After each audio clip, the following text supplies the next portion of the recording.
Disgraced former governor of New York, Andrew Cuomo, has been reeling since he was convincingly defeated by NYC State Assembly member and Democratic Socialist Zohran Mamdani in the Democratic NYC mayoral primary. Having lost the primary, Cuomo is running again in the full mayoral election as an independent, alongside current Mayor Eric Adams, also independent, and Republican candidate Curtis Sliwa. NYC is in the midst of an affordability crisis, just like many other places in the world, and it is Mamdani's relentless focus on the cost of living that earned him the win in June. One of his key policies to address the cost of living crisis was his plan to freeze the rent for all rent-stabilized units in NYC, something that was done 3 times by former NYC Mayor Bill de Blasio, so it's not exactly a radical policy. Cuomo, however, who was backed by the landlord lobby during the primary, thinks he has found something scandalous to attack Mamdani with, however. I also want to comment on the recent scandal about Assemblyman Mamdani. He lives in a rent-stabilized apartment. Rent-stabilized apartments are one of the main ways we provide affordable housing in New York. About 40% of the units are actually rent-stabilized. And these units are meant for people who have trouble paying rent, who can't afford rent, because affordability is a major topic. And Assemblyman Mamdani is a man who can obviously afford rent. He's a man of means, but he's living in a rent-stabilized apartment. So this kind of gesturing toward like imagined hypocrisy. Oh, you're a socialist and you live in rent-stabilized apartments. That could be somebody else's apartment. Is so facile to me because on one hand they'll accuse people like Hassan Pike. Oh, you live in an expensive mansion. How dare you as a socialist? And then the other hand, it's Zohran Mamdani living in the 1-bedroom apartment in Astoria. And then it's like, oh no, you can't do that either. You have to live in exactly the apartment that I tell you to live in. Your housing situation has to be what I will ascribe to you as a socialist for it to be justified. And in the end, like, it reminds me of the conversation we have in this country about people who live in council housing. Now, of course, we don't have enough council housing, just like New York City doesn't have enough rent-stabilized apartments, even at 40% of the units within New York City. But when you hear, like, was it Oksana Begum, I believe it was, correct me if I'm wrong, who was in a council house, she got pilloried for that. Mick Lynch, I believe, was also pilloried for that kind of stuff. I'm like, well, no. As socialists, we believe that affordable housing should be for everybody. We believe in maximizing the stock of both either rent-stabilized or, for example, council housing in the UK for everybody. I mean, it used to be the case in the UK that we had council housing that most people could get access to. And this idea that somehow that as someone who earns I think it's $200,000 or something like that in total should be confined to only renting in non-stabilized private accommodation, it makes no sense to me. Speaking of which, Cuomo then inexplicably went on to accuse Mamdani personally of making people homeless. Well, over on Twitter, he said this. Somewhere last night in New York City, a single mother and her children slept at a homeless shelter because you, Assemblyman Mamdani, are occupying her rent-controlled apartment. You grew up rich and married an even wealthier woman. You've had weddings on 3 continents. You own property in LGBTQIA plus murderous Uganda. You make $142,000 a year plus stipends, and your wife works too, meaning you together make well over $200,000 most likely. No matter which way you cut it, Zohran Mamdani is a rich person. You are actually very rich, yet you and your wife pay $2,300 a month, as you have bragged for a nice apartment in Astoria. That should be housing for someone who needs it. We're in the middle of a historic affordability crisis. Millions of low-income New Yorkers need this apartment and an apartment like it. And your apartment remains rented to rich people who don't need it. Cuomo, who himself pays almost quadruple what Mamdani pays for housing, has come up with a solution for what he sees as people hogging rent-stabilized units. I think rent-stabilized units, when they're vacant, should only be rented to people who need affordable housing, not people like Zohran Mamdani.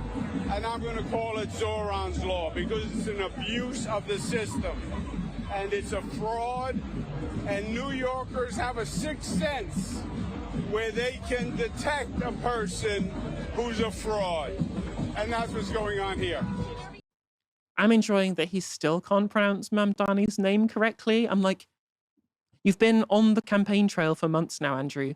you should learn how to pronounce the name of the person that you're going up against. A couple of things to comment on here. The first, when it comes to that tweet, I'm like, no, people are homeless in New York City because landlords are awful and keep jacking up rents. And there's not been enough affordable housing being built, and rent stabilization doesn't go far enough in New York City. We'll come to more on the reasons for why there's a homelessness problem in NYC, right? One person in Zohran Mamdani's case, whether they live in a rent-stabilized apartment or not, is not making any difference to the problem of homelessness in New York City. So trying to accuse him of personally making people homeless just because he happens to live in an affordable apartment is, quite frankly, nonsensical.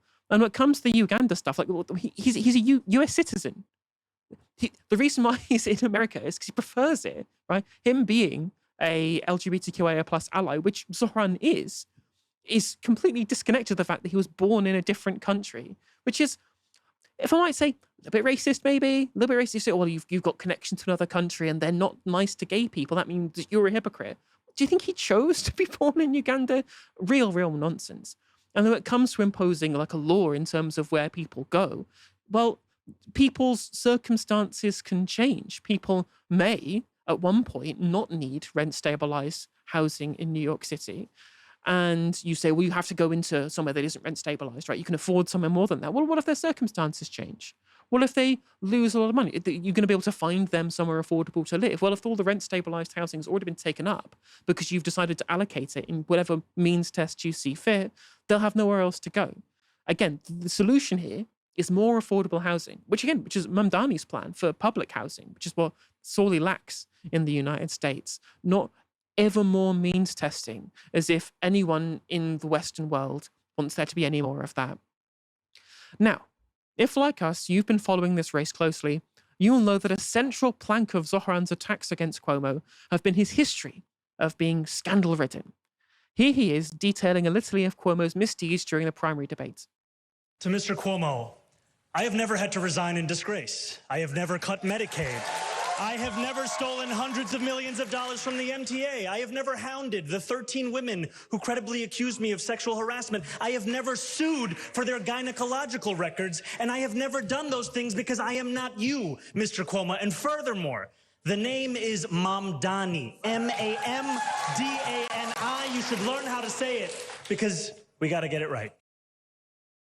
But now that Cuomo has unearthed the career-ending scandal that Mamdani, shock horror, lives in an apartment, he's been forced to up the ante, producing this scathing attack on Cuomo on Tuesday.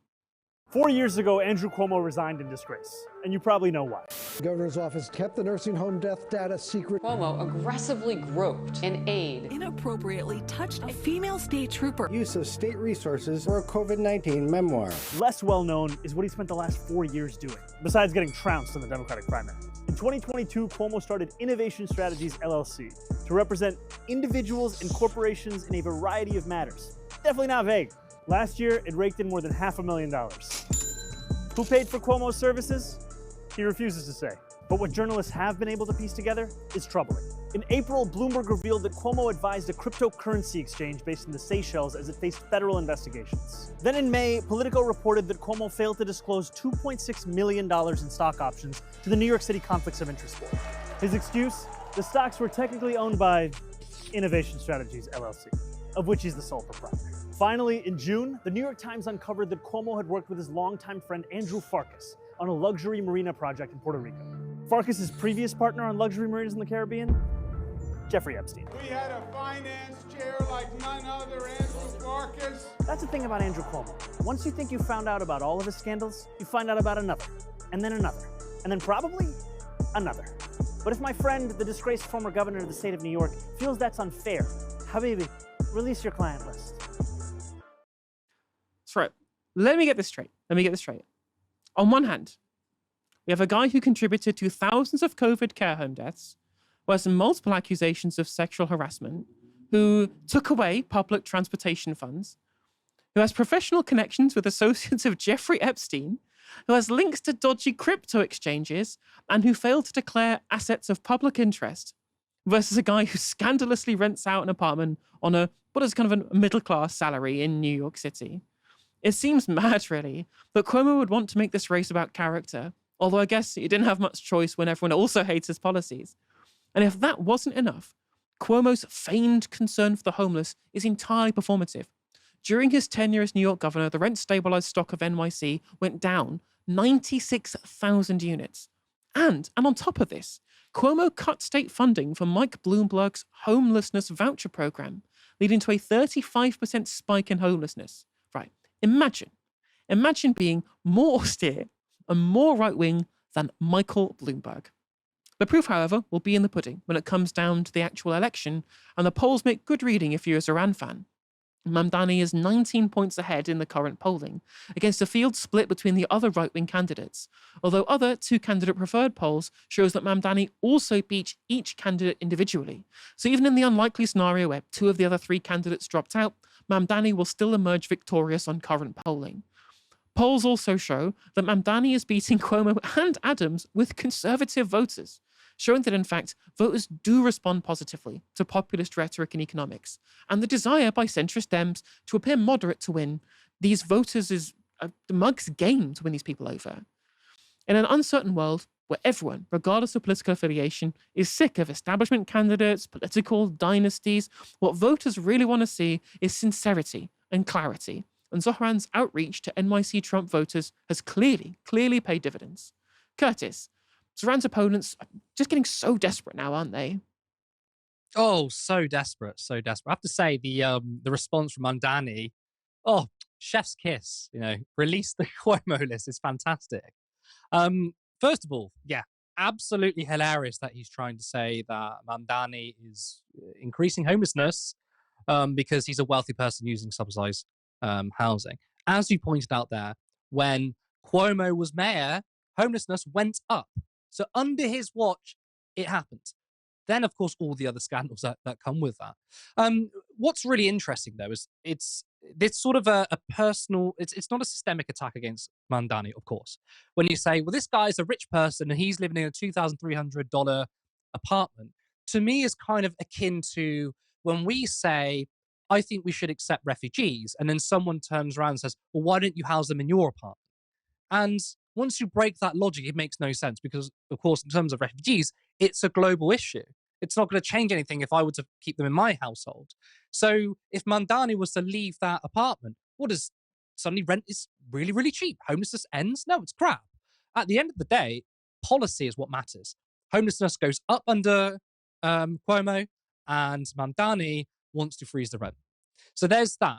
I'm kind of surprised that Cuomo's, okay, maybe not surprised, right? Because of course he's getting desperate. And this is what happens when you don't have a policy platform or a positive campaign. You do have to attack.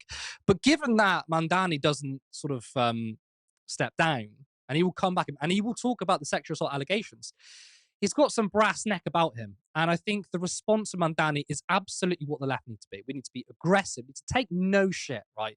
None of this liberal sort of when they go low, we go higher. Absolutely not, right? People actually respect strength. I mean, if you think about Donald Trump, actually, I think he's an incredibly weak man, by the way. I mean, he sues everyone that disagrees with him. He's an incredibly weak and egotistical person, but people think he's strong. And I think people respect that. So I do want to see more leftists not shy away from attacks, but lean into it because it was absolutely incredible. It's also funny that it was the perfect liberal response from Andrew Cuomo as well by saying, I think that rent controls or stabilized rent should only be for poorer people. That's classic means-tested policy. Rent controls and freeze the rent, I would support that for everyone. I don't care if you have a lot of money or not. It's important when you have universal and universalism because that means everyone has as a stake in society. Let's look at the National Health Service. Why does the NHS exist today, even though it's being carved up and underfunded and privatized? Why does it so exist? It's because it's not means tested. If we had free healthcare for just lower income people or those on welfare, there would be no NHS. But because anyone can use it, you then have the consensus of the British people and those that live here to keep it.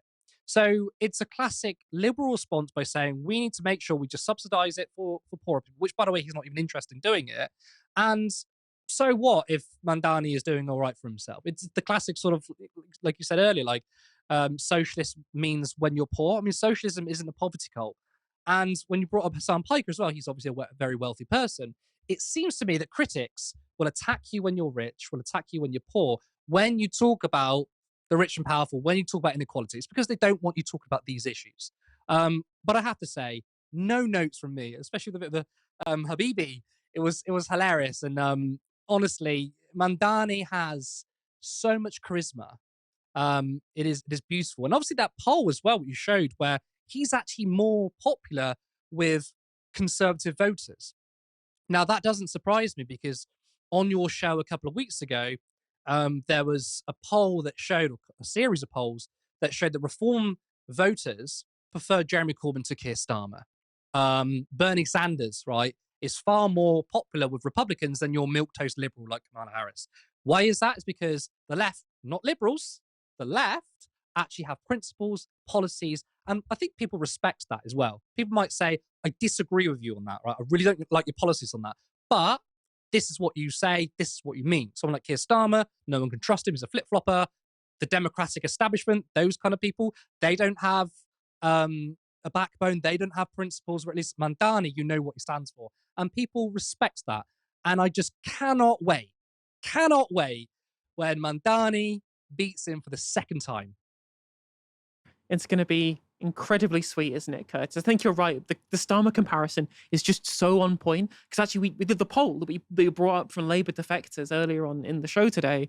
It did show that two of the reasons people didn't like him, and these were across the board, by the way, it wasn't just progressives who had this opinion, it was also Reform voters too, which is to your point here, is that Starmer as a prime minister is uniquely disliked amongst both of them. And on top of this, they both saw him as weak as well. Again, he has no vision, he has no plan, he doesn't actually tell voters what he's going to do sincerely, he doesn't articulate a direction for the country. He just tries to essentially triangulate a position, and in trying to please everybody, he pleases nobody. And this is exactly the same mistake that the Democrats will make if they don't take on the kind of platform that's been advocated by the Mamdanis and the Bernie Sanders of this world, that has a broader popular appeal on the populist axis, which can unite people who are independents, Democrats, and indeed some Republicans as well, as we've seen from the internal polling, where Mamdani is much more favoured than the establishment figures, Cuomo and Eric Adams, amongst conservatives.